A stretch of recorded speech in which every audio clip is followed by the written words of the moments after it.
20,000 gallons of oil devastated a nature preserve in Colerain Township. Now, 5 years later, the cleanup is all but complete. For the first time, the public is being allowed there on a limited basis. Local 12's Megan Mongello takes us on a hike to see what the land looks like now. It's a story you'll see only on Local 12. So we have got a bit of area to traverse.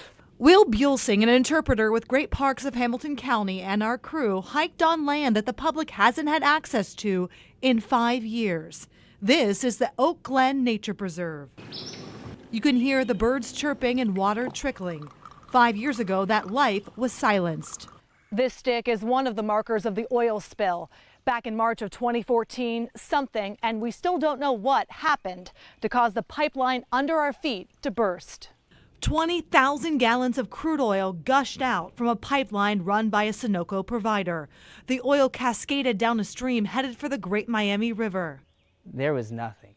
This whole entire area that we see behind us was completely cleared, bulldozers going up and down it, crews doing as best they can to clean up and keep all of that oil contained. Luckily, the US EPA and other agencies contained the spill. None got into the Great Miami.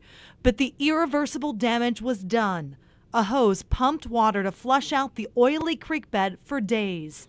Those days turned into months and years of work. Every stone that you see in this stream, every single one of them, without one missed, was touched by somebody, lifted up, scrubbed, washed off. Every single stone.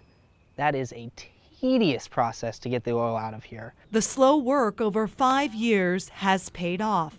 So we are just in front of where the pipeline break happened just in 2014.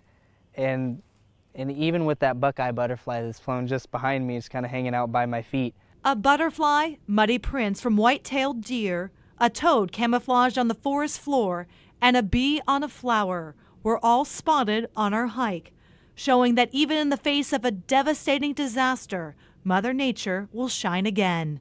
In Colerain Township, Megan Mongello, Local 12 News.